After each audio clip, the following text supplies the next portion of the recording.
মারা গেছে, দাঁড়িয়ে আছে এইভাবে, আর ওই লাঠিতে পোকামাকড়, পিঁপড়া, উই পোকা থাকে না ভাইজান, লেগে গেছে, মানে দীর্ঘদিন ধরে নবী সুলাইমান মরা অবস্থায় দাঁড়িয়ে আছে লাঠিতে ভর দিয়ে, ওই পোকা লেগে গেছে। আর জিনরা মনে করছে নবী সুলাইমান তাকাচ্ছে, কাজ কর কাজ কর, ভয়ে তারা কাজ করছে।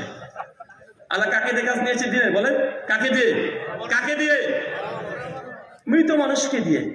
এখান থেকে একটা মাসালা প্রমাণ হয়, আল্লাহ সুবহানাহু ওয়া তাআলার কোন নবী, কোন রাসূল যদি মৃত্যুবরণ করে, এই দুনিয়াতে তাদের রক্ত, মাংস, শরীর নষ্ট হয় না, পচে না, গলে না।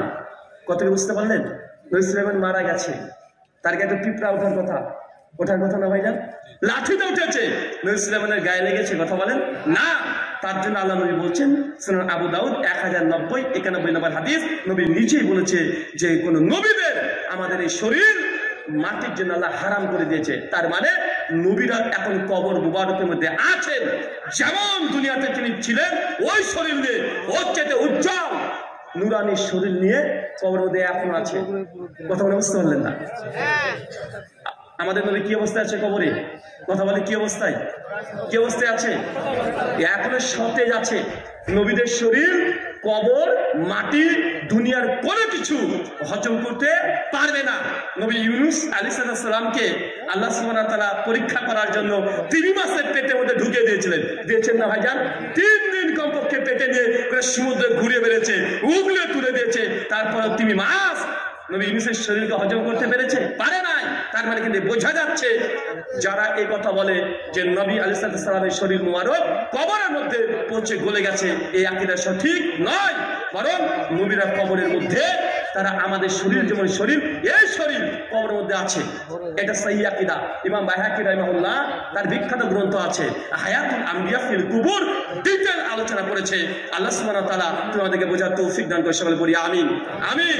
সম্মানিত সুধী, আলোচনা অনেক শুনেছেন, চলেন আল্লাহর পরিচয় বুঝে আপনাকে এবার, কারণ এটা নিয়ে অনেক সমস্যা আছে। আচ্ছা বলেন তো, আল্লাহ কতজন? আল্লাহ যদি একজন হয়, আমরা কোরআন থেকে একটা ছোট্ট আয়াত পাঠ করে প্রমাণ দিয়ে দিতে পারি না ভাইজান? কুল হুয়াল্লাহু আহাদ, বলো তিনি আল্লাহ এক এবং অদ্বিতীয়। আল্লাহুস সামাদ, আল্লাহ কারো মুখাপেক্ষী নন। লাম ইয়ালিদ ওয়া লাম ইউলাদ, তিনি কখনো কাউকে জন্ম দেন না, আর কারো কাছ থেকে তিনি জন্ম নেননি। ওয়া লাম ইয়াকুল লাহু কুফুয়ান আহাদ, তার সমতুল্য সমকক্ষ এই সৃষ্টি জগতে আর কোনো কিছু নাই। এটা আল্লাহর কি বলেন তো? এই সূরা ইখলাসটা কি? সূরা ইখলাস কি? সূরা ইখলাস হচ্ছে আল্লাহ সুবহানাহু ওয়া তাআলার সংক্ষিপ্ত পরিচয়। গোটা বিশ্ব জগতে যারাই নিজেকে স্রষ্টা দাবি করবে, যে স্রষ্টা দাবি করবে, এই খোদা দাবি করবে, তাকে সূরাতুল ফাতিহা, সূরা ইখলাস দিয়ে আপনি পরীক্ষা করে আপনি বিচার বিশ্লেষণ করতে পারেন। আল্লাহ নবী মসজিদে নববীতে একদিন বসে আছেন, একজন ইহুদি চলে এসেছে, এসে বলছে যে মুহাম্মদ তুমি বলো যে তোমাদের আল্লাহ নাকি একজন, 360 জনের বাবদ চলবে না, তো তোমার আল্লাহর কয়জন ছেলে, কয়জন মেয়ে, এরকম সব প্রশ্ন করছে। নবীকে মাঝে মধ্যে ইহুদিরা এসে এতই বদমাইশি প্রশ্ন করতো, প্রায় নবীকে তার ডিস্টার্ব করতো। কেন জানেন? কারণ ইহুদিরা তারা পরীক্ষা করতো, নিজেকে নবী দাবি করেছে, নবী তো আসলে, কারণ যদি নবী হয় তাহলে এই প্রশ্নের উত্তর দিতে পারবে, নচেত পারবে না। তো নবীকে এসে জিজ্ঞাসা করে বলছে আল্লাহ কতজন বলো তো, আল্লাহ ছেলে না মেয়ে, আল্লাহ ছেলে কয়জন, সব প্রশ্ন করছে। আল্লাহ সুবহানাহু ওয়া তাআলা সকল ফেরেশতা জিবরিলকে দিয়ে এই সূরা ইখলাস দুনিয়াতে পাঠিয়ে দিলেন। হে নবী, ইহুদিদেরকে জানিয়ে দেন, খ্রিস্টানদেরকে জানিয়ে দেন, দুনিয়ার মানুষকে জানিয়ে দেন আমার পরিচয়। কুল হুয়াল্লাহু আহাদ, বলো তিনি আল্লাহ এক এবং অদ্বিতীয়। আল্লাহুস সামাদ, আল্লাহ কারো মুখাপেক্ষী নন। লাম ইয়ালিদ ওয়া লাম ইউলাদ, তিনি কাউকে জন্ম দেন না, কারো কাছে তিনি জন্ম নেন নাই। ওয়া লাম ইয়াকুল লাহু কুফুয়ান আহাদ, তার সমতুল্য সমকক্ষ কোনো কিছু নেই। মুসলমানদের এই সূরা ইখলাস যথেষ্ট পুরো বিশ্ব জগতে যত বাতিল মাবুদ আছে তাকে চিহ্নিতকরণ করার জন্য। চলেন এই সূরা ইখলাসকে সামনে রেখে পুরো বিশ্ব জগতের যত স্রষ্টা আছে সবাইকে আমরা পরীক্ষা করে দেখি। পরীক্ষা করা যাবে না ভাইজান? হ্যাঁ, করা যাবে কি যাবে না? আচ্ছা, কাকে ঈশ্বর মনে করা হয়? 33 কোটি দেবদেবতার কথা বলা হয়। মনে রাখবেন, যিনি ঈশ্বর হবেন তার প্রথম বৈশিষ্ট্য তিনি এক এবং অদ্বিতীয়। এক এবং অদ্বিতীয় না ভাইজান? আচ্ছা, এই কথা যদি কোরআন থেকে যদি আমরা হিন্দুদেরকে বুঝাই, হিন্দুরা মানতে চাইবে? বলেন, বলে তোমার কোরআনে আছে, তুমি কোরআন তুমি মানো, আমি কেন মানতে যাবো? হিন্দুদের একটা ধর্মগ্রন্থ আছে, নাম হচ্ছে শ্রীমদ্ ভাগবত গীতা। নাম শুনেছেন? ভাগবত গীতার নাম শুনেছেন? অধ্যায় নম্বর 7 শ্লোক নম্বর 17 শ্রীকৃষ্ণ তার ভক্ত অর্জুনকে বলছে, একই ভক্তির বিশেষতে অর্জুন যদি একজনের ইবাদত করো, একজনের আনুগত্য করো, যদি একজনের ইবাদত আনুগত্য করো তবে তুমি বুদ্ধিমান বলে বিবেচিত হবে। তার মানে হিন্দু ধর্মগ্রন্থ অনুযায়ী ভাই কয়জন ঈশ্বরের উপাসনা করা উচিত? কয়জন? একজন। বা আমরা মুসলমান একজন আল্লাহকে বিশ্বাস করি কি করি না? তার মানে বোঝা গেল যে হিন্দু ধর্মগ্রন্থের গীতা অনুযায়ী আমরা মুসলমান, আমরা বুদ্ধিমান কি বুদ্ধিমান নয়? কেন গীতা বলছে একই ভক্তির বিশেষতে যে একজন ঈশ্বরে বিশ্বাস করে সেই হচ্ছে প্রকৃতপক্ষে বুদ্ধিমান। তো মুসলমান দুনিয়াতে একমাত্র ধর্ম, আমরাই ঈশ্বর এক, আল্লাহ এক আমরা বিশ্বাস করি, আমরা দ্বিতীয় কোন ঈশ্বরে বিশ্বাস করি না। তো গীতা অনুযায়ী আমরা বুদ্ধিমান কি বুদ্ধিমান নয়? বুদ্ধিমান কি বুদ্ধিমান নয়? যারা 33 কোটি দেবদেবতা বিশ্বাস করে তারা কি বুদ্ধিমান? এই শ্লোক দ্বারা প্রমাণ হয় যে না, তারা মূর্খ প্রমাণ হচ্ছে। যারা 3 জন ঈশ্বর বিশ্বাস করে তারা বুদ্ধিমান প্রমাণ হচ্ছে না, একদম পরিষ্কার মূর্খ প্রমাণ হচ্ছে। এরপরে আরো শ্লোক আসছে দেখেন, শ্রীমদ্ ভাগবত গীতা অধ্যায় নম্বর 18 শ্লোক নম্বর 66 শ্রীকৃষ্ণ ঈশ্বরের পরিচয় দিতে গিয়ে বলছে, সর্বধর্মাম পরিত্যাজা মাম একাম শরণং ব্রজা সর্বধর্মাম, দুনিয়ার যত ধর্ম আছে সব ত্যাগ করে দাও। সর্বধর্ম মানে কি? সমস্ত ধর্ম যা আছে পৃথিবীতে 4,500 ধর্ম আছে, সব বাদ দিয়ে দাও। মাম একাম, শুধুমাত্র এক ঈশ্বরকে শরণাং ব্রজ, তারই নিচে তুমি আত্মসমর্পণ করে দাও, তবে তুমি স্বর্গে যেতে পারবে, নচেত তুমি যেতে পারবে না। আমি যতগুলো রেফারেন্স দিচ্ছি ইনশাআল্লাহ ইনশাআল্লাহ একটাও ভুল প্রমাণ করা সম্ভব নয়। আর যদি কেউ দেখতে চায়, আমার গাড়িতে এখনো ভাগবত গীতা রাখা আছে, বেদ লেখা আছে, কোরআন রাখা আছে। আর এটা আমার স্বভাব প্রথম থেকে স্বভাব। আমি যখন সফর করি, ইন্ডিয়াতে যখন সফর করি বা বাংলাদেশে সফর করি, আমার ইন্ডিয়ার গাড়ির পেছনে দেখবেন, কাছ থেকে না হয় পেছনে, ওই পেছনে একটা প্রথমে কোরআন রাখা থাকে, মিডিলে এইভাবে একটা গীতা রাখা থাকে, আর তার পাশে রাখা থাকে বাইবেল। এটা রাখার অনেক ফায়দা পেয়েছি, তার জন্য এটা পরিকল্পিতভাবেই রাখি। কারণ রাত্রেবেলা 2, 3, 4টে পর্যন্ত আমাদেরকে ঘোরাঘুরি করতে হয়, প্রোগ্রাম শেষ করে বাড়িতে ফিরতে ফিরতে কবে 3টে 4টে সকাল পর্যন্ত হয়ে যায়। আর ইন্ডিয়াতে কমপক্ষে প্রত্যেক থানাতে রাস্তাতে যখন চলবেন, রাস্তা চেকিং হয় প্রত্যেক থানা থেকে, শুরুতে ঢোকার আর শেষে 2বার চেকিং হবেই, নিশ্চিত হয়।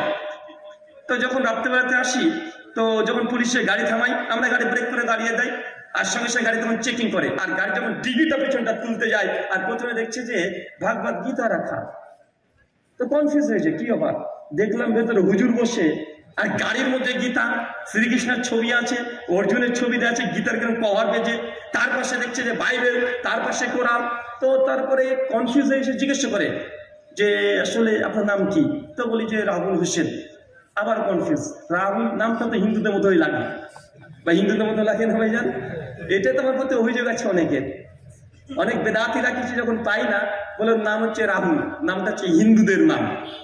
ডাক্তার জাকির নায়েকের যখন কোনো ভুল ত্রুটি যখন বের করতে পারেনি, ডাক্তার জাকির নায়েকের একটা ভুল পেয়েছিল, হুজুরেরা কি বলেন তো, টাই, কি বলেন তো ভাইজান, টাই পরে। ওই টাই পরে কেন?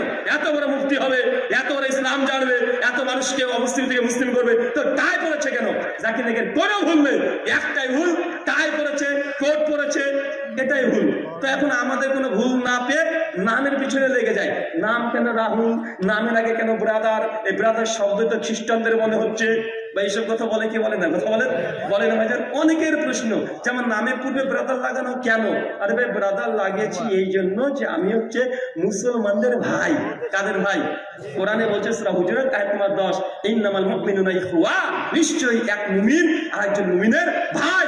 আমি আপনাদের দ্বীনি ভাই, তার জন্য ব্রাদার রাহুল মানে আমাকে অন্য কিছু বলতে হবে না, ব্রাদার বলে। অনেকে বলে যে ভাই আপনাকে কি বলে ডাকবো? হুজুর বলবো, শাইখ বলবো, কি বলবো? আমি বলি নামের আগে তো লাগিয়ে রেখেছি, ওটা বলেই ডাকো। আমি কি কথা বলেন ভাইজান? আমি আপনাদের দ্বীনি ভাই, এই জন্য ব্রাদার শব্দটা লিখেছি। আর এটা দিয়ে অনেক মানুষের চুলকানি শুরু হয়, যে কথা বলছিলাম। তো গাড়ির পেছনে যখন গীতা রাখা থাকে, অটোমেটিক পুলিশটা চলে আসে, এসে জিজ্ঞেস করে যে আপনি মোহাম্মদের না মুসলিম না? জি হ্যাঁ। তো আপনার পেছনে গীতা যে, আপনি গীতা পড়েন? যে আমি তো গীতা পড়ি। আপনি কি করেন? তো আমি এই ওয়াচ মাহফিল করি। তো যখনই তারা মানে আমার কাছে চলে আসে, আমার সুবিধা হয় যে তাকে 2-4টি স্থানের কথা বলে দিই। আলহামদুলিল্লাহ, অন্ততপক্ষে ইন্ডিয়াতে আমরা যখন দাওয়াতি কাজ করি, অমুসলিমদের কাছে দাওয়াতি কাজ করি, অন্ততপক্ষে তারা শোনার চেষ্টা করে। একটু জেনে রাখেন, আমাদের হুজুরদের মতো না, হুজুরদের মতো না যে একবার যদি হুজুরকে বলেছে হুজুর এই যে মিলাদ করলেন এটা তো বেদাত, হুজুর এমন রেগে যায়, বেদাত বললি মানে তোর মুখে মেরে দাঁত ভেঙে দে, তোকে বেদাত বানিয়ে দেবো, মানে দাঁত নাই। কেমন আছে না কথা বলে? কিন্তু অন্ততপক্ষে অমুসলিমকে দাওয়াত দিলে তারা গ্রহণ করুক চাই না করুক, তারা শোনে। তো ডাক্তার জাকির নাইকের বক্তব্যে দেখেন না কত মুসলিম আসে, ভারতের মতো জায়গায় কত মুসলিম আসে ডাক্তার জাকির নাইকের বক্তৃতা শুনছে না ভাইজান? শুনছে। মানে তারা ধৈর্য ধারণ করে শোনার চেষ্টা করে, মানবে কি মানবে না এটা তাদের বিষয়। তো এই গীতার মধ্যে 2টো শ্লোক আপনাকে বলেছি। শ্রীকৃষ্ণ বলছে যে সমস্ত ধর্ম ত্যাগ করে একজন ঈশ্বরের কাছে আত্মসমর্পণ করো, তবেই তুমি স্বর্গে যাবে। মানে গীতার মধ্যে পাচ্ছি একজন ঈশ্বরকে মানতে হবে। এখন সেই ঈশ্বরটা কে? কে কথা বলেন? কতক্ষণ কোন মন্দিরে এরা তো টাকার কথা বলে এরা পালিয়ে গেল। হ্যাঁ, আমি দেখেছি। মানে টাকার কথা যদি মুসলমানকে একবার বলি, হ্যাঁ টাকার কথা যদি একবার বলি তাহলে পালিয়ে যাবেন। আচ্ছা বলেন তো, আপনি টাকা চাই? আমি কোনোদিন জীবনে চাই না, আমি পারিও না। জাস্ট একবার হয়তো বলবো যেহেতু কমিটি বলছে ছেলেরা যাবে, কারা কারা উঠে পালাবেন একটু হাত তুলেন তো। হ্যাঁ, মানে আলোচনাতে বিঘ্ন ঘটাবেন না, আলোচনা চলতে থাকবে। আর 10-12 জন একদম মানে সাইলেন্স মুডে তারা ঘুরে বেড়াবে। আপনার হালাল উপার্জন যা আছে আপনি পকেট থেকে সেগুলো দিয়ে দিবেন। কে কে দেবেন না তারা এবার হাত তোলেন তো। না না, পালাবে না তো বলে কেউ হাত তুলে নেবেন, কেউ পালাবে না আলহামদুলিল্লাহ। আর কে কে দেবেন না তারা একবার হাত তোলেন। কে কে দেবেন না? সবাই দেবে? মাশাআল্লাহ। দ্রুত কেউ কথা বলবেন না, আমাদের আলোচনা চলতে থাকবে ইনশাআল্লাহ। আলোচনা বিঘ্ন ঘটাবেন না, আলোচনা চলতে থাকবে। আলোচনার শেষেই প্রশ্নোত্তর পর্বের কথা কমিটি বারবার করে বলেছে। ইনশাআল্লাহ প্রশ্নোত্তরের মাধ্যমেও অনেক কিছু জানার আপনাদের আছে ইনশাআল্লাহ। আপনাকে যে কথা বলছিলাম তার মানে বোঝা গেল স্রষ্টা কতজন? কথা বলেন ভাইজান, কতজন? আমি যদি মনে করি, যদি প্রমাণ করতে চাই যে সনাতন বা হিন্দু ধর্মগ্রন্থ বা বাইবেল থেকে এটা প্রমাণ করা সম্ভব, আমরা মুসলমান তারাই সঠিক পথে আছি। যদি আমরা মুসলমান তারপরে গীতার আলোকে বা বেদের আলোকে বা বাইবেলের আলোকে মুসলমান তারাই যে জান্নাত যাবে এই কথা প্রমাণ করা সম্ভব। একটু আগে দেখেছি যে একজন ঈশ্বরকে বিশ্বাস করে সেই স্বর্গে যেতে পারবে। মুসলমানরা এক আল্লাহকে বিশ্বাস করি না? করি। যাদের গ্রন্থের লেখা আছে তারা কি এক ঈশ্বরে বিশ্বাস করে? তারা করে না। তাহলে বোঝা যাচ্ছে তাদের ধর্মগ্রন্থের আলোকে তারাই স্বর্গে যাবে না, কারণ মুসলমানরা আমরা স্বর্গে যাব। এখন ঈশ্বর এটা কে, কিভাবে চিনবেন? পরিচয় জানার দরকার আছে না নাই? একজন ঈশ্বর তো বুঝতে পারলাম, তো আল্লাহ যে কে, স্রষ্টা যে কে, এটার পরিচয় জানার দরকার আছে। 4টে পরিচয় বলবো। কয়টা? কথা বলেন, কয়টা? 4টে পরিচয় বলবো। এক, যিনি ঈশ্বর হবেন, যিনি আল্লাহ হবেন, তিনি কখনোই জন্মগ্রহণ করবে না। আচ্ছা, স্রষ্টা কি জন্মগ্রহণ করতে পারে? চাচা, স্রষ্টা জন্মগ্রহণ করতে পারে? স্রষ্টা যিনি তিনি জন্মগ্রহণ করবেন না। ধরেন একজন ছাত্রকে তার শিক্ষক বলছে, কিরে গতকাল স্কুলে কেন আসিসনি? এখন ওই ছাত্র যদি বলে যে স্যার আমাদের গ্রামে একটা ভগবান জন্মগ্রহণ করেছে, একটা হাস্যকর কথা না? ভগবান জন্মগ্রহণ করবে মানে? আরে ভগবান যদি জন্মগ্রহণ করবে তো সৃষ্টি কে চালিয়েছে, কে পরিচালনা করলো? প্রশ্ন আসে না? অবশ্যই আসে। তো যিনি স্রষ্টা হবেন তিনি কখনো জন্মগ্রহণ করবেন না। ওই সূরা ইখলাস, লাম ইয়ালিদ ওয়া লাম ইউলাদ, আল্লাহ কাউকে জন্ম দেন না, তিনিও কাউকে জন্ম নেন নাই। এটা হচ্ছে আল্লাহর সাথে মূল এবং প্রধান বৈশিষ্ট্য। দুনিয়াতে যত ঈশ্বর আছে সবাই দেখেন জন্মগ্রহণ করেছে। বৌদ্ধকে ভগবান মানে অনেক বৌদ্ধরা, বৌদ্ধ জন্মগ্রহণ করেনি, আজ থেকে 2500 বছর আগে জন্মগ্রহণ করেছে। 2500 বছর আগে জন্মগ্রহণ করেছে শ্রীকৃষ্ণ, তাকে ভগবান হিসেবে পুজো করা হয়। তিনি জন্মগ্রহণ করেননি? তিনিও করেছেন। তার বাবার নাম বাসুদেব, জন্মগ্রহণ করেছে। জেলখানার মধ্যে কংস তার মামা, কৃষ্ণ মৃত্যুবরণ করেছে। গোটা জীবনী সদয় শাস্ত্রে মজুদ আছে। জয় শ্রীরাম বলে চিৎকার মারা হয়। রামচন্দ্র জন্মগ্রহণ করে নাই, করেছে, তার বাবার নাম দশরথ। পুরো ইতিহাস শাস্ত্রের মধ্যে মজুদ আছে। তাই যিনি ঈশ্বর হবেন জেনে রাখেন তিনি কখনো জন্মগ্রহণ করবেন না।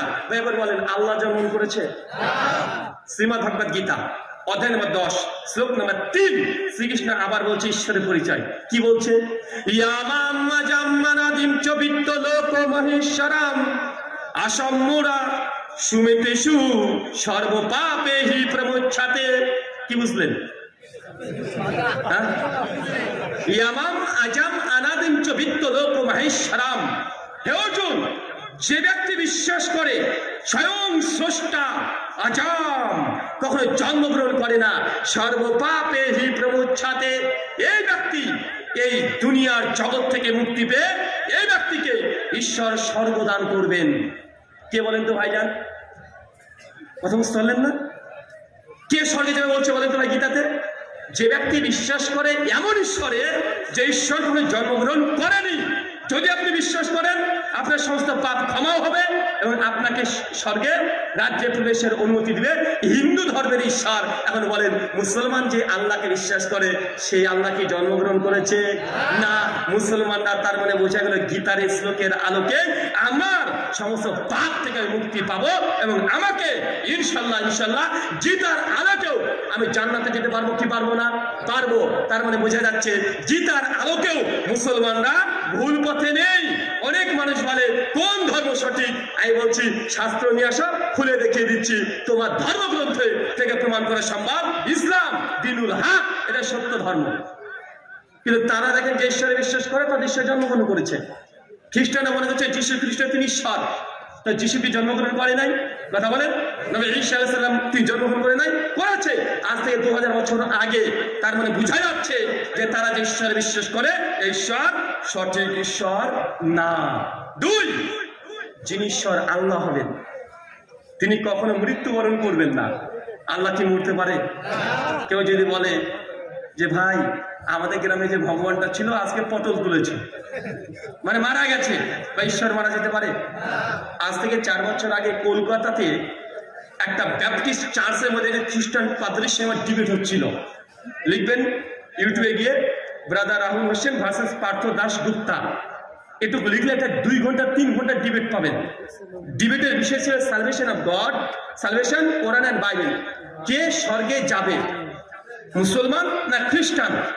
তো খ্রিস্টান পাদ্রীকে একটা প্রশ্ন করেছিলাম যে আপনি বলছেন যিশু হচ্ছেন স্বয়ং ঈশ্বর, আর বাইবেল বলছে, আপনি স্বীকার করলেন যিশু 3 দিন মরা অবস্থায় কবরে ছিল, যিশুকে ক্রুশবিদ্ধ করে হত্যা করা হয়েছে। বা ছবিতে দেখা যায় কি যায় না? পৃথিবীর 220 কোটি খ্রিস্টানের বিশ্বাস যে যিশু হচ্ছেন ঈশ্বর, ঈশ্বরের পুত্র, আর এটাও বিশ্বাস করে 3 দিন যিশু কবরের মধ্যে মরা অবস্থায় ছিল। আমি তাকে প্রশ্ন করলাম যে ভাইজান যিশু যদি ঈশ্বর হবেন তাই তিনি মরলেন কি করে? আর মর অবস্থায় কবরে থাকেন কিভাবে? 3 দিন মর অবস্থায় কবরে ছিল।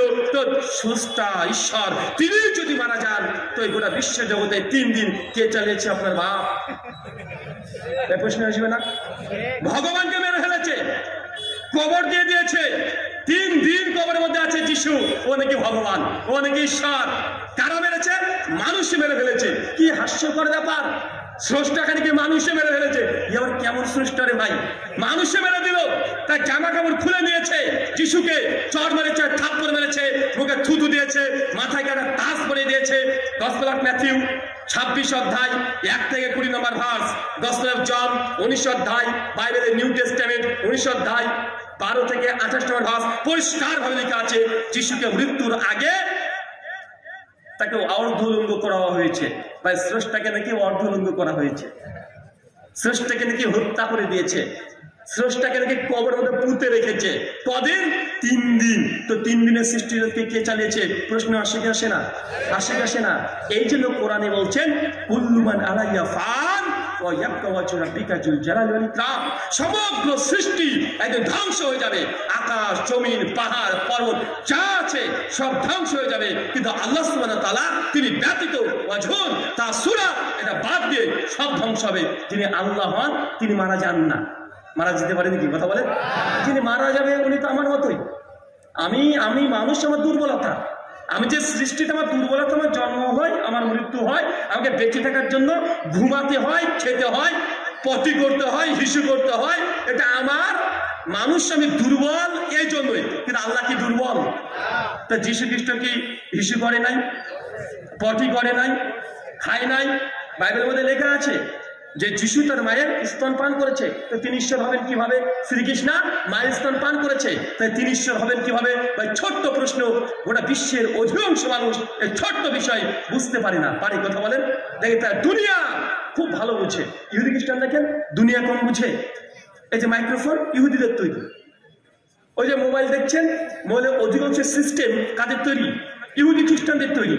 ক্যামেরা দেখছেন ইহুদি খ্রিস্টানের তৈরি। সকালে ঘুম থেকে উঠেছেন, ওঠার পরে যে পেপসোডেন্ট আপনি ব্রাশ করছেন, কাদের কোম্পানি? কাদের? ইহুদিদের। একটু পরে আপনি টিভিটা খুলেছেন, দেখি তো একটু, আমি তো হুজুর মানুষ, সিনেমা টিনেমা দেখি না, একটু জঙ্গলের প্রাণী জগৎ সম্পর্কে দেখি, কি দেখবেন? Discovery, National geography. কাদের চ্যানেল? ইহুদি। খবর দেখবেন, কোন চ্যানেল দেখবেন? BBC, CNN, Voice of America, ড্যানিমেন, অ্যানিমেস্টি, এটা যে আন্তর্জাতিক লেভেলের newspaper, news cutting, video সব আছে। মালিককে? ইহুদি। সিনেমা দেখবেন, যুবকরা তো সিনেমা দেখছে, হলিউড, বলিউড, কি দেখবেন? HBO। মালিককে? ইহুদি। দেখেন গোটা বিশ্ব জগৎকে তারা দখল করে বসে আছে। দুনিয়া অনেক বেশি বুঝে, কিন্তু আল্লাহকে তারা মেরে ফেললো। আর আমরা মুসলমান নাকি? আমরা দুনিয়া তো বুঝি না, কিন্তু দিন আলহামদুলিল্লাহ ভাই বুঝি কি বুঝি না?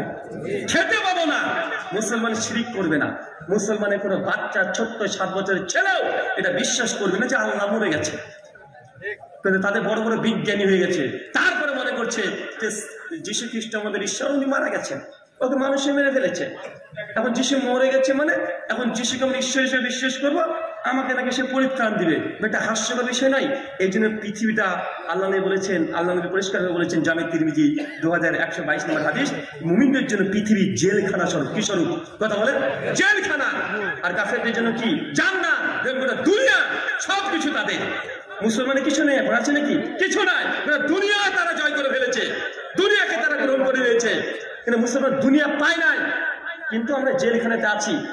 ইমাম হাজার আসকালানির নাম শুনেছেন? আলেম ওলামা যারা আছেন তারা জানেন। ফাতুল বারি, সহিহুল বুখারীর ব্যাখ্যা গ্রন্থ লিখেছিলেন 852 হিজরিতে। তার অফার আজ থেকে প্রায় 700 বছর আগে। তো ইমাম হাজার আসকালানি রাহিমাহুল্লাহর বাড়ির পাশে কিছু ইহুদিরা ছিল। ইহুদি এসে প্রশ্ন করছে, ইমাম হাজার, তোমাদের হাদিসে লেখা আছে এই দুনিয়া নাকি মুমিনদের জন্য জেলখানা, আর কাফেরদের জন্য নাকি জান্নাত। তো তুমি হচ্ছে এত ধনী, মুহাদ্দিস জগতে, আলেম জগতের সবচেয়ে ধনী আলেমের নাম কি বলেন তো ভাইজান? ইমাম হাজার আসকালানি। উনার মতো ধনী ব্যক্তি কেউ ছিল না, সব চাইতে ধনী তিনি।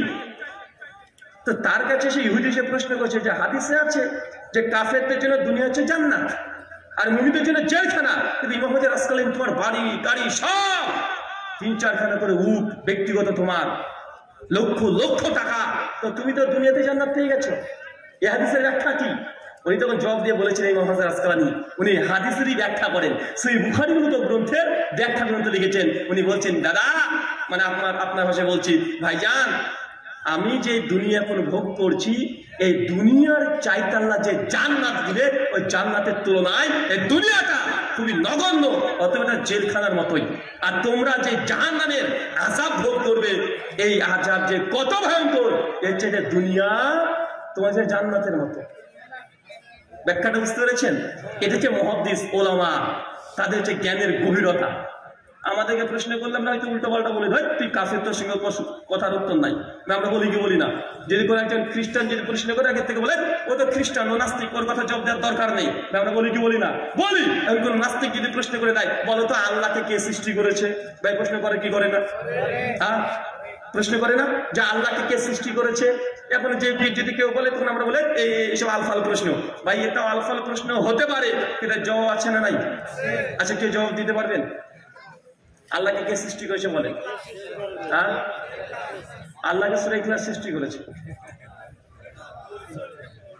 নাস্তিকদের প্রশ্ন না শেখ, যে তোমাদের আল্লাহকে কে সৃষ্টি করেছে? বুঝলাম, ওরা সৃষ্টি জগৎ আল্লাহ সৃষ্টি করেছে। তো আল্লাহকে কে সৃষ্টি করলো এই প্রশ্ন আছে না নাই? আছে। সহজ উত্তর আপনিও দিতে পারবেন। কেন জানেন?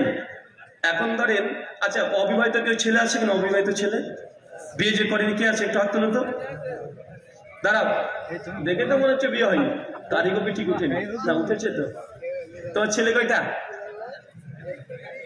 হ্যাঁ, স্ত্রী ভালো আছে? নাম কি স্ত্রীর? কোন ক্লাসে পড়তো তোমার স্ত্রী? হ্যাঁ, তোমার শাশুড়ি ভালো আছে? হ্যাঁ, উত্তর দাও। শ্বশুর ভালো আছে তো? শ্বশুর বাড়িতে গিয়েছিলে? কবে আসলে? আর তুমি তোমার স্ত্রীকে মারো নাকি? কবে মারো? আচ্ছা, এখন যদি 1 কোটি প্রশ্ন করি ওকে এ কেন্দ্রিক, এর উত্তর কি? কি উত্তর বলেন তো ভাই? পাগল নাকি? বলছো আমি বিয়ে করিনি, আর আমার বউ কে মনে আছে? বউ দেখতে কেমন? ছেলে কয়জন? আমি বিয়ে করিনি। এই প্রশ্ন ওর জন্য অ্যাপ্লাই হবে? কথা বলেন হবে? আর ও তো বিয়ে করেনি, তো বউ পিটানোর কথা আসে কিভাবে? ও তো স্ত্রী নাই, ও ছেলে হবে কিভাবে? এই যে প্রশ্ন যেমন অনর্থক প্রশ্ন, আল্লাহকে কে সৃষ্টি করেছে এই প্রশ্নটা অনর্থক। আর যিনি স্রষ্টা, উনি তো স্রষ্টা, উনি সৃষ্টি না। প্রত্যেক সৃষ্টির স্রষ্টা হয়, যিনি স্রষ্টা তারপর স্রষ্টা হবে নাকি? কথা বলেন। এখন যদি বলি যে ভাই প্রথম চাঁদে কে গিয়েছে, উত্তর দেন নীল আর্মস্ট্রং। এখন যদি বলি তার আগে কে গিয়েছে, আগে কে গিয়েছে? আরে বলেন কে গিয়েছে? আমি যতই চিৎকার মেরে বলি যে আর্মস্ট্রং এর আগে কে চাঁদে গিয়েছে, আর কেউ তো যায়নি, আমি বলবো কিভাবে? তো আল্লাহ তো স্রষ্টা, তিনি তো সৃষ্টি না। আপনি যতই বলেন আল্লাহকে কে সৃষ্টি করেছে, প্রশ্নটাই বাতিল। প্রশ্নটা বাতিল না ভাইজান? এই প্রশ্নটাই অনর্থক। মনে রাখবেন, যুক্তি দিয়ে 9কে 6 করে দেওয়া যাবে, অঙ্ক দিয়ে 9কে 6 করে দেওয়া যাবে। আচ্ছা, 3 জন ব্যক্তি দাঁড়ান দেখুন, যারা পড়াশোনা করেন অন্তত 3 জন। আরেকজন দাঁড়ান, আজকে দাঁড়ান, এইভাবেই হবে। যুবকদের আরেকজন দাঁড়ান, তৈরি হয় 3 জন। আরেকজন, এই তুমি দাঁড়াও, তুমি মিডিয়া দেখি ভাইজান, তাও ভালো। তোমার কাছে 20 টাকা আছে। কত টাকা? 20। তোমার কাছে 20 টাকা আছে, তোমার কাছে 20 টাকা আছে। 3 জনের ক টাকা হলো চাচা? মুরব্বি ক টাকা হলো? 3 গুণ কত? 60 টাকা। মনে রাখেন সবাই, আমি টাকাকে এখন থেকে গাইড করে দেবো যুক্তি দিয়ে। এই 60 টাকা হারিয়ে দেবো। আমার কাছে মোবাইল আছে, এই মোবাইলের দাম 50 টাকা। কত টাকা? ওদের কাছে কয় টাকা আছে? 60 টাকা। 3 জন ব্যক্তি আমার কাছে চলে এসেছে, ভাই আপনার মোবাইলটা কিনবো, দাম কত? আর 3 জন এসেছে, আমি বললাম যে 60 টাকা। দাম কত আসলে? 50। আমি ক টাকা দিয়ে বিক্রি করছি? 60 টাকা দিয়ে। আমাকে 60 টাকা দিয়েছে, মোবাইলটা দিয়েছি, ওরা চলে গেছে। আমার যে 60 টাকা আছে, কত টাকা অতিরিক্ত লাভ করলাম? 10 টাকা। ওরা চলে গেছে। এখন আমি মনে করছি যে না, 10 টাকা অতিরিক্ত লাভ করেছি, হারাম হয়ে গেল। বাজার মূল্যের চাইতে অতিরিক্ত 10 টাকা লাভ করেছি। পরে অনুতপ্ত হলাম, বুঝতে পারলাম, আমি যে না, টাকাটা ঘুরিয়ে দিই। সঙ্গে সঙ্গে 10 টাকাটা নিয়ে আমি বাইরে গিয়ে দেখছি যে ছেলে 3 জন নাই, চলে গেছে দোকান ছেড়ে অনেকটা দূরে। কিন্তু আমার মনের মধ্যে খটকাতে গেলে 10 টাকা হারাম, খাওয়া যাবে না। সঙ্গে সঙ্গে করলাম কি, একটা টোটো দেখলাম। টোটো বোঝেন তো? অটো দেখলাম। অটো আলাকে বললাম চলেন তো, ওই যে 3 জন হেঁটে অনেক দূরে, ওদের কাছে আমাকে নিয়ে চলেন। তো চলে গেছে। 3 জন বলছে দাদা একটু থামেন, ভাইজান থামেন। তখন আমি বললাম দেখেন, আসলে মোবাইলের দাম ছিল 50 টাকা, আমি 10 টাকা অতিরিক্ত 60 টাকা নিয়ে নিয়েছি, তো আমি ভুল করেছি। তো এক কাজ করেন, আমি টাকাটা ঘুরিয়ে দেওয়ার জন্য, ফেরত দেওয়ার জন্য এসেছি। তো ওই 10 টাকা যে আমার কাছে আছে অতিরিক্ত, দাঁড়িয়ে থাকো দাঁড়াও, আছে তোমার দেখবে শেষ হয়নি। ওই 10 টাকা কত টাকা আছে বলে তোমার অতিরিক্ত? ক টাকা? 10 টাকা। তো আমি করলাম কি, 4 টাকা বললো রিক্সাওয়ালা, ভাড়া চলে 4 টাকা, বলে আমার 4 টাকা হয়েছে। ওই 4 টাকা তুলে দিলাম, আছে ক টাকা? 6 টাকা। এই 6 টাকা 3 জনকে দিয়ে দিলাম, 2 টাকা 2 টাকা 2 টাকা করে। এদের খরচ কত করে হলো তাহলে? কত? 18 করে না? 18 টাকা করে। রিক্সাওয়ালাকে ক টাকা দিয়েছি? 4 টাকা। আচ্ছা, 18 টাকা 18 টাকা 18 টাকা ছিল, কত করে ওদের কাছে? 20 টাকা করে। খরচ কত করলো? 18 টাকা করে, তাই না ভাইজান? 18 টাকা। 3 18 কত গো? হ্যাঁ, 3 18 কত? 54। রিক্সাওয়ালাকে কত টাকা দিয়েছে? 4 টাকা। 54 4 কত হলো? 58। 2 টাকা কই গেল? মাথার উপর যাচ্ছে নাকি? আমি তো দিলাম 10 টাকা, 10 টাকা দিইনি ভাইজান ফেরত। আপনার কাছে 20 টাকা করে ছিল, আমি তো 2 টাকা করে ঘুরিয়ে দিলাম, মানে 18 টাকা করে আপনার কাছে আছে। 3 18 কত? 54। রিক্সাওয়ালাকে কত টাকা দিয়েছি? 4 টাকা। তাহলে কত হলো টোটাল? 58। 2 টাকা কই গেল? আমি তো 10 টাকা, 10 টাকা 4 টাকা তো আমি দিলাম রিক্সাওয়ালাকে, আর 6 টাকা ওদেরকে দিয়ে দিয়েছি। এটা 10 টাকা শেষ ভাই। 10 টাকা শেষ না? 10 টাকা ছিল, 6 টাকা ওদেরকে দিলাম, 4 টাকা রিক্সাওয়ালাকে ভাড়া দিলাম। আমার কাছে কোনো টাকা ছিল ভাই? আমার কাছে আমার তো দিচ্ছে রে ভাই, আমি তো দিয়ে দিয়েছি। আমি তো 50 টাকায় নিলাম, আমি 50 টাকা নিয়েছি না দোকানদার হিসাবে? 50 টাকা নিয়েছি, 10 টাকা মধ্যে 6 টাকা একে দিলাম, 4 টাকা আমি কাকে দিলাম? রিক্সাওয়ালাকে। তার টোটাল কত হচ্ছে? 3 18 54। রিক্সাওয়ালা 4 টাকা, 18 টাকা। 2 টাকা কই? এবার আপনারা বসে এসে খোঁজেন, এবার বসেন, বসে পড়েন। তারপরে বলতে চাচ্ছি ম্যাথামেটিক্স, অঙ্কর মধ্যেও যদি যুক্তি প্রয়োগ করি বা ভুল ভাল করা যাবে কি যাবে না? চোখের পলকে 2 টাকা নেই, 2 টাকা হারিয়ে গেছে। আপনি গণিত শাস্ত্র নিয়ে আসেন। এবার মানুষ যা দেখে, চোখ দিয়ে দেখছেন, ভুল দেখেন। আপনি দেখবেন রাজশাহী স্টেশনে চলে যাবেন, ট্রেন দাঁড়িয়ে থাকবে, ট্রেনের প্রথম কাতা দেখবেন কত বড়, শেষের দিকে তাকান, দিশলার ঢোকের সময় চোখ কি দেখছে? ভুল দেখছে না ভাইজান? মাঠে চলে যান, একে তাকাবেন যে এই পৃথিবীটা আস্তে আস্তে, আকাশটা পানির মধ্যে ডুবে গেল, পাহাড়ের মধ্যে ঢুকে গেল, গাছের মধ্যে ঢুকে যাচ্ছে। এই চোখ কি দেখলো? ভুল দেখছে না ভাইজান? আচ্ছা, আপনাকে আর একটু বুঝাই, আপনি বুঝতে পারবেন। যুক্তি দিয়ে যে কোনো জিনিসকে 9কে 6 করে দেওয়া যাবে, সবসময় যুক্তি নির্ভর নয়। কারণ একটা বিল্ডিং, এই বিল্ডিংটা তৈরি করতে 10 জন মিস্ত্রি 3 দিন সময় লেগেছে। কি বললাম বলেন তো ভাইজান? 10 জন মিস্ত্রি কয়দিন সময় লেগেছে? 3 দিন। এখন আপনাকে অঙ্ক দিচ্ছি, যদি 1 কোটি মিস্ত্রি লেবার লাগিয়ে দিই এই প্যান্ডেল তৈরি করতে, কতদিন সময় লাগবে?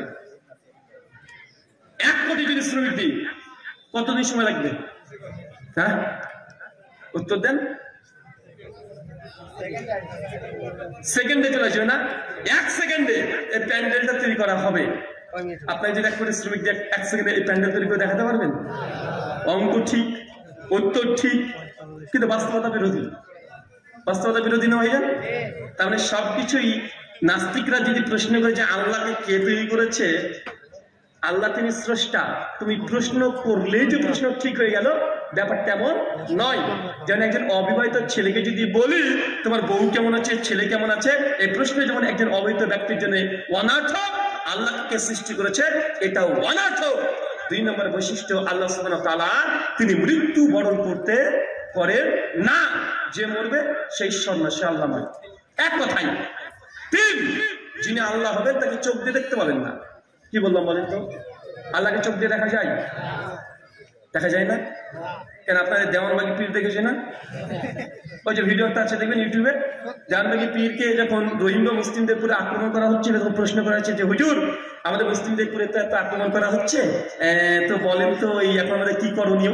তো দেওয়ানবাগি পীর জবাব দিয়ে বলছে, বাবারে আল্লাহর সঙ্গে গতকাল রাত্রে আমার মুলাকাত হয়েছে, মিটিং হয়েছে। আল্লাহ বলেছেন ইন্নাল্লাহা মা'আস সাবিরিন, তোমরা ধৈর্য ধারণ করো, আল্লাহ আমি সঙ্গেই আছি। তো আপনার দেওয়ানবাগি পীর মাঝে মধ্যে আল্লাহর সঙ্গে কথা বলতো না? অনেক হুজুরের কেবলা তারা বলে যে না আল্লাহর সঙ্গে দিদার করেছি। তো পীর সাহেব যে দিদার প্রতিদিনই করছে, একটা বই আছে নাম ফাজালে আমল, নাম শোনা আছে না ভাইজান? বই ফাজালে সওয়াতে 67 নম্বর পৃষ্ঠা, করাচি পাকিস্তান থেকে ছাপা। লেখা আছে যে ইমাম আবু হানিফা রাহিমাহুল্লাহ আল্লাহকে 1 বার 2 বার নয় 99 বার দেখেছেন। কতবার? 99 বার। এরা হচ্ছে শাফি মাযহাব যারা মানে, ওরা আবার আরেক ধাপ ওরে ওই যে তোমাদের ইমাম 99 বার, তুই জানো আমাদের ইমাম শাফি তিনি আল্লাহকে 100 বার দেখেছে। কতবার? কতবার? 100 বার, মানে সেঞ্চুরি করে দিয়েছে। আর যারা পীর তরিকা বিশ্বাসী, এদের তো পাত্তা পায় মুশকিল। ওদের একজন বড় পীর আছে আব্দুল কাদের জিলানী রাহিমাহুল্লাহ, না আর একজন আছে বাইজিদ বুস্তামি, মানে আব্দুল কাদের জিলানীরও আগের পীরও বাইজিদ বুস্তামি। উনি আবার বলছেন, যেন একটা বই আছে তাসকিরাতুল আউলিয়া, 2য় খণ্ড 228 পৃষ্ঠা, মেরাজ অধ্যায়, প্রথমে লেখা আছে যে আমাদের পীর বাইজিদ বুস্তামি 1 বার 2 বার নয় আল্লাহকে 1001 বার দেখেছে। আর আমি কি বললাম? যিনি আল্লাহ হবেন তাকে দুনিয়ার এই চোখ দিয়ে দৈব দৃষ্টি দিয়ে দেখা সম্ভব নয়, দেখতে পাবেন না। কেন? কোরআনে আছে সূরা আনাম সূরা নম্বর 6 আয়াত নম্বর 3 আল্লাহ বলছেন লা তুদরিকুল আবসার, আমি আল্লাহকে এই চোখ দিয়ে দেখা সম্ভব নয়। পরিষ্কার ভাবে সূরা আরাফ সূরা নম্বর 7 আয়াত নম্বর 43 আল্লাহ বলছেন লাম তারানি মূসা, তুই কখনো আমাকে দেখতে পাবে না। নবী মূসা আল্লাহকে দেখতে চেয়েছিল না? অত বড় জলিলুল কদর একজন নবী যে ফেরেশতাকে থাপ্পড় মেরে তাকে চোখ কানা করে দেয়, ওই ব্যক্তি আল্লাহকে দেখতে পায় না। আর বাংলাদেশে বা আমাদের ইন্ডিয়াতে কিছু গাঁজাখোর মদখোর মাতাল পীর সাহেব অনেকে আল্লাহকে প্রতিদিনই দেখে। আমরা মনে হয় গাঁজা খাই, আমরা বিশ্বাস করবো? আমরা হালাল কি গাঁজা খাই নাকি? যে বললো আমরা বিশ্বাস করে নেব? আরে নবী মূসার মতো ব্যক্তি সেই আল্লাহকে দেখতে পায় না। আল্লাহ সুবহানাহু ওয়া তাআলা শুধু নূরের তাজাল্লি দেখে ও অজ্ঞান হয়ে পড়ে যায়। তারপরে বোঝা গেল আল্লাহকে দেখা সম্ভব নয়। সহিহ বুখারী 7380 নম্বর হাদিস কিতাবুত তাওহীদ, আমাদের আয়েশা রাদিয়াল্লাহু তাআলা তিনি বলছেন ওয়ামান হাদাসাকা আন্না মুহাম্মদ সাল্লাল্লাহু আলাইহি সাল্লাম রাই রাব্বাহু ফাকাদ কাযাব, যে ব্যক্তি বলবে আল্লাহর নবী স্বয়ং আল্লাহকে দেখেছে ফাকাদ কাযাব, এই ব্যক্তি এক নাম্বার ডাহা, কাঁচা মিথ্যুক। বুঝতে পারলেন না ভাইজান? এখন যতজন পীর সাহেব দাবি করবে যে আমি আল্লাহকে দেখেছি, এ পীর না শয়তান? ও আল্লাহকে দেখেছে না শয়তানকে দেখেছে? ও নিজেও শয়তান, শয়তানকে সঙ্গে দিদার হয়েছে, আল্লাহর সঙ্গে না। কেন? চোখ দিয়ে আল্লাহকে দেখা সম্ভব নয়। আল্লাহ নবী নিজেই দেখেনি। আমাদের আয়েশা রাদিয়াল্লাহু আনহা ডাইরেক্ট বলছেন যে ব্যক্তি বলে নবী আল্লাহকে দেখেছে মেরাজের রাত্রিতে ফাকাদ কাযাব, এ ব্যক্তি মিথ্যা কথা বলছে। আচ্ছা, নবী প্রসঙ্গে সবচেয়ে ভালো কে জানবেন? কে জানবেন বলেন তো? তার স্ত্রী তো ভালো জানবে, তাই না ভাইজান? তিনি বলছেন যে দেখিনি। তবে হ্যাঁ, সহিহ বুখারী 824 নম্বর হাদিস, সাহাবীরা আল্লাহর নবীকে বলছে ইয়া রাসূলুল্লাহ, আমরা কি আল্লাহকে কখনোই দেখতে পাবো না? তারপরে বলছে সাহাবীরা আল্লাহকে দেখেনি বলেই তো প্রশ্ন করছে, তাই না ভাইজান? তো আল্লাহ নবী বলছেন যে রাত্রিতে পূর্ণিমার রাত, আকাশে কোনো মেঘ থাকে না, চন্দ্র দেখতে সমস্যা হয়? সাহাবী বলছে লা ইয়া রাসূলুল্লাহ, না নবী, কোনো সমস্যা হয় না। এটা দিনের বেলায় একদম সূর্য যদি আকাশে মেঘ না থাকে, সূর্য দেখতে তোমাদের কোনো সমস্যা হয়? এটা ইয়া রাসূলুল্লাহ, না কোনো সমস্যা হয় না। আল্লাহ বলছে তোমরাও তদ্রূপ, এখন যখন চন্দ্র সূর্য দেখছো, যদি জান্নাতে যাও তোমরা আল্লাহকে সেইভাবে দেখতে পাবে।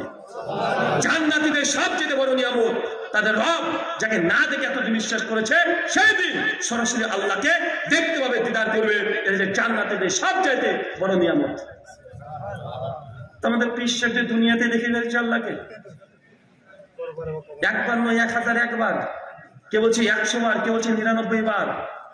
আমি যেখানে বসবাস করি মুর্শিদাবাদ, আমার বাড়ি থেকে 18 কিলোমিটার দূরেই নদিয়া বলে একটা জেলা আছে, হুগলবাড়ি একটা জায়গা।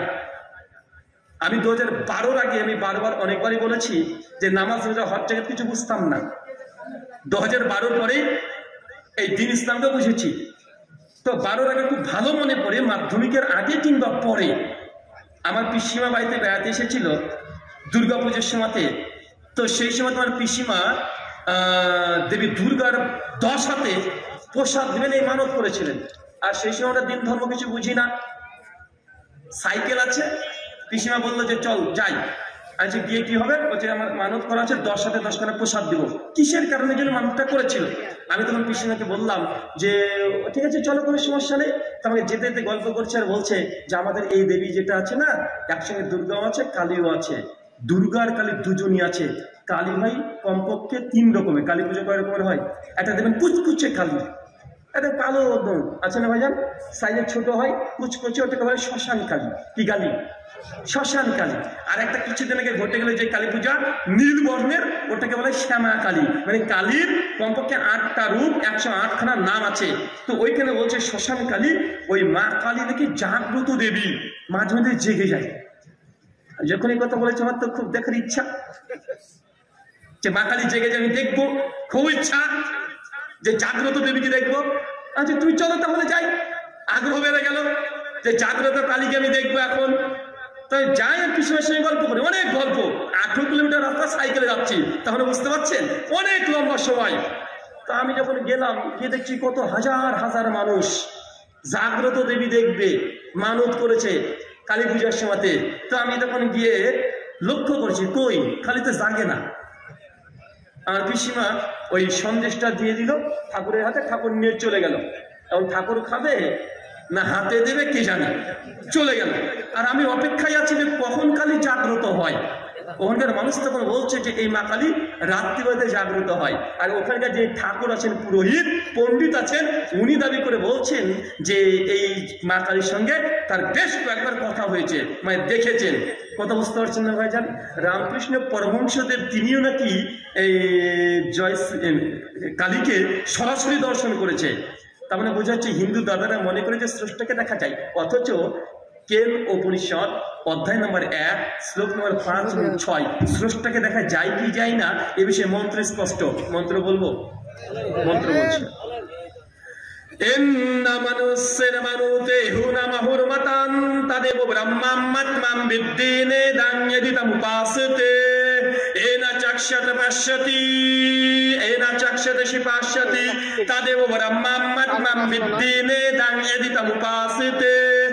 যে ব্যক্তি বলে মহান সত্য ঈশ্বরকে এই মন দ্বারা কল্পনা করেছি, সে সত্যিকার ঈশ্বরকে কোনো কল্পনা করেনি। তাদেব ব্রহ্মাত্মা বৃদ্ধি নেদাং এদিতাম উপাসতে, কারণ যিনি ঈশ্বর হবেন তাকে মন দ্বারা কল্পনা করা সম্ভব নয়। এ না চাক্ষাত পাশ্যতি, এ না চাক্ষাত শিপাশ্যতি, তাদেব ব্রহ্মাত্মা বৃদ্ধি নেদাং এদিতাম উপাসতে। আর যে ব্যক্তি বলে স্রষ্টাকে আমি চোখ দিয়ে দর্শন করেছি, সে সত্যিকার ঈশ্বরকে দেখে নাই। কেন?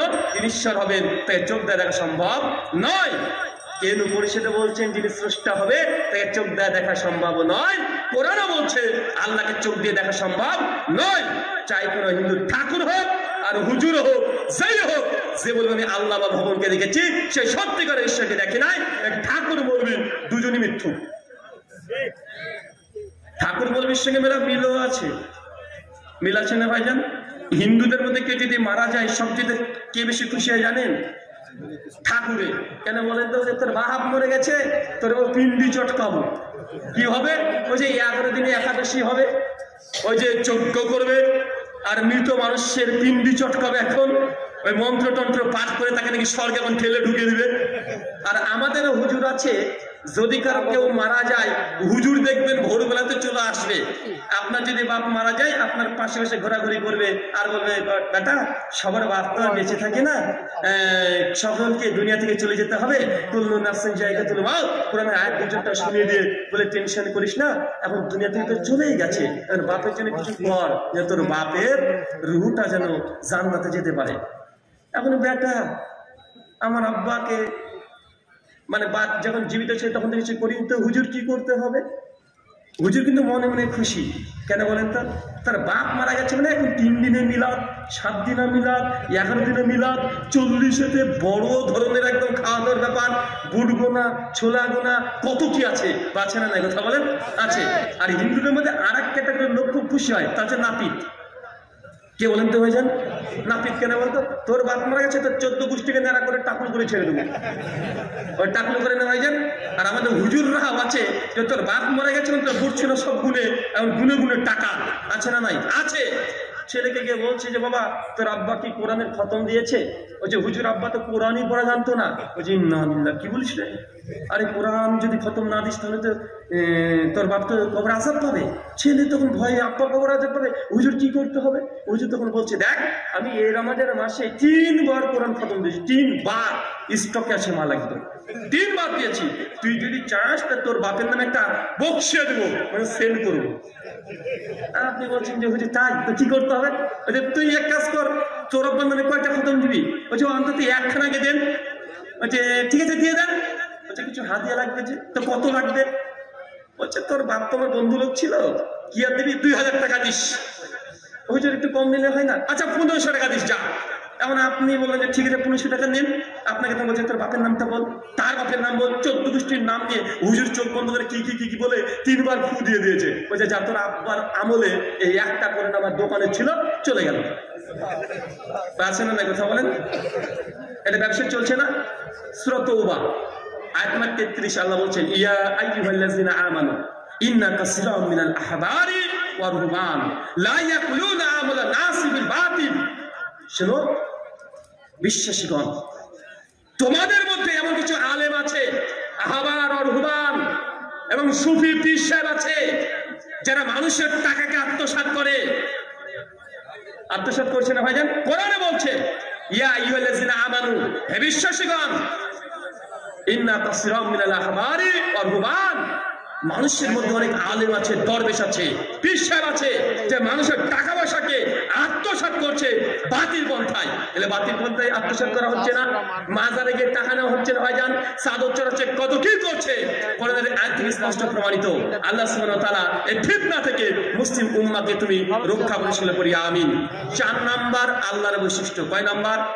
4 নাম্বার, যিনি আল্লাহ হবেন তিনি দুনিয়াতে কখনো আসবেন না। আল্লাহ দুনিয়াতে আসেন? পৃথিবীর সমস্ত ঈশ্বরকে দেখেন দুনিয়াতে আসেন, কৃষ্ণ এসেছেন, যিশু এসেছেন, রাম এসেছেন, লক্ষ্মণ এসেছেন, সবাই দুনিয়াতে এসেছে, আসে নাই? আসেন। কিন্তু আল্লাহ সুবহানাহু ওয়া তাআলা তাকে দুনিয়াতে আসার প্রয়োজন হয় না, তিনি বলেন কুন ফায়াকুন, হও, আর সঙ্গে সঙ্গে হয়ে যায়। আল্লাহ দুনিয়াতে আসার প্রয়োজন নেই। বলে 4টে আল্লাহর বৈশিষ্ট্য বলেছে। কি কি বৈশিষ্ট্য বললাম? একজন হাত তুলে বলতে পারবেন? বলেন। 4টে বৈশিষ্ট্যের কথা বলেছি, কে বলবেন? আপনি বলবেন, বলেন তো। 1 নম্বর, আল্লাহ জন্মগ্রহণ করে না। 1, আল্লাহ জন্মগ্রহণ করেন না। 2 নম্বর, আল্লাহ মৃত্যুবরণ করবে না। আল্লাহ মৃত্যুবরণ করবে না।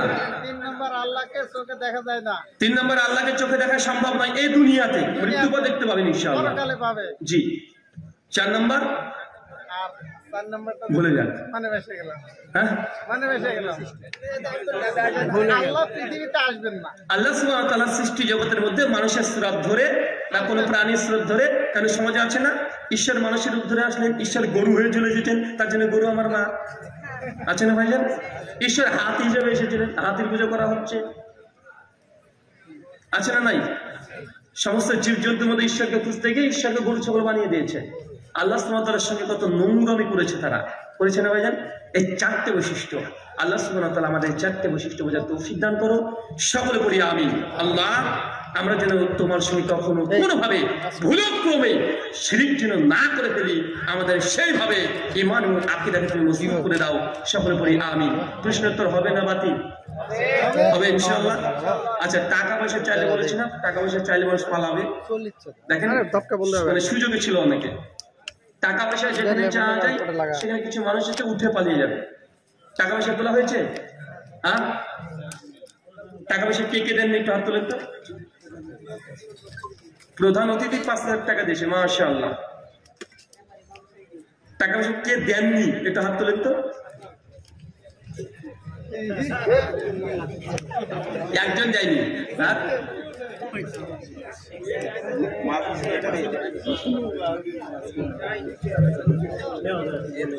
ইংলিশে বলছেন যে গ্রামের অনেক মানুষ আছে, তারা নাকি 5,000 টাকা করে দিবে, তো কেউ 5,000 টাকা দেবেন নাকি? হ্যাঁ, কেউ 5,000 টাকা দেবেন এরকম কেউ আছেন নাকি? ভাই আমার টাকা তোলা হয় না রে ভাই, বক্তারা যে কিভাবে তুলে, আর এমন ভাবে টাকা তুলে, কেউ যদি 100 টাকা দেয় দান, বক্তা এমন কবিতা টবিতা বলে তাকে জান্নাতের দরজা ভেঙে ঢুকে দেয়, বাঁচে না ভাই? মানে কে কবিতা টবিতা বলে বলে যে অমুকের বেটা দিলে 100 টাকা দান, তারপর তাকে জান্নাত মানে ভেঙে একদম ঢুকে দেবে, একটা ভাব। তো ভাই ওগুলো পারি না, অন্তত পক্ষে আপনাদের যাদের হালাল উপার্জন আছে হালাল উপার্জন দিয়ে দেন। সহিহ বুখারী 1410 নম্বর হাদিস, আল্লাহ নবী বলেছেন, কেউ যদি আল্লাহ সুবহানাহু ওয়া তাআলার উদ্দেশ্যে হালাল থেকে একটা খেজুরের অর্ধেক অংশ দান করে, কতটুকু বলেন তো ভাইজান? অর্ধেক। আল্লাহ সুবহানাহু ওয়া তাআলা ওই দানটাকে ডান হাত দিয়ে গ্রহণ করে নেয়, তারপরে ওই দানটাকে আল্লাহ বড় করতে থাকেন, বড় করতে করতে করতে করতে উহুদ পাহাড়ের সমান আল্লাহ করে ফেলেন। কিয়ামতের মাঠে মিজানের পাল্লায় ছোট্ট খেজুর পাবেন না, কি পাবেন? উহুদ সমপরিমাণ দান আপনি পেয়ে যাবেন। তো এর চাইতে বড় কল্যাণকর আর কিছু হতে পারে? কথা বলেন। ইনশাআল্লাহ আল্লাহর উদ্দেশ্যে 1 টাকা যদি হয়, 1 টাকা দান করে চলে যাবেন। শুকরান। প্রশ্ন বলো। একটা হন্ডার চাবি হারিয়ে গেছে, নেন চাবিটা নিয়ে যাবেন, পেয়েছেন নাকি? এখানে পাওয়া যায়নি। হন্ডার চাবি হারিয়ে গেছে, ঘোষণা করেছে, কেউ যদি পেয়ে থাকেন তাহলে স্টেজে এসে দিয়ে যাবেন। আপনি কেমনি করতে থাকেন, তবে ঠিক হবে।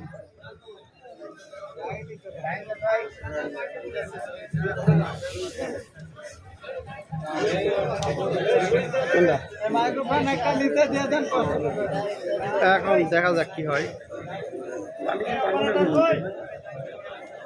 দেখেন আপনাদের আজকে আলোচনার সময় পৃষ্ঠপোষক 3,000 টাকা দিয়েছে, কিন্তু কমিটির দাবি না 5,000 টাকা দিতে পারবে আর 2,000 টাকা করে চাইতে বলছে। তো ভাই আমার তো সম্ভব হয় না। এখন পৃষ্ঠপোষক যদি আরো 2,000 টাকা দিতে চাই এসে দিয়ে দেবে, ঘোষণা করে দিয়েছি। আমি নিয়াত করছি এবং বিশ্বাস করছি হয়তো 3,000 টাকা দিয়ে দিবেন, ইনশাআল্লাহ দিয়ে দিবেন, ইনশাআল্লাহ দিয়ে দিয়েছে। মাশাআল্লাহ, এরকম দিয়েছে, এরকম 50 জন পেলে হয়ে যায়। কে দিয়েছে এটা? ও 2,000 টাকা দিয়েছে। আল্লাহ সুবহানাহু কবুল করো, আমিন। আল্লাহুম্মা সাল্লি আলাইহি আল্লাহুম্মা বারিক আলাইহি। জি, আসসালামু আলাইকুম ওয়া রাহমাতুল্লাহ। জি, প্রশ্নোত্তর পর্ব শুরু হচ্ছে, সবাই মনোযোগ সহকারে শুনি ইনশাআল্লাহ। কোথায় আসছে? ভবানীগঞ্জে আগামী 19 তারিখ বাংলাদেশের বিখ্যাত আলেমে দ্বীন ডক্টর প্রফেসর মোহাম্মদ আশাদুল আল গালিব হাফিজাহুল্লাহ তিনি আসছেন। আপনারা সকলে ওখানে আপনাদের দাওয়াত থাকলে সকলে যাবেন। শুকরান। জি জি, প্রথম প্রশ্ন, ওটা মাঝে দিচ্ছি।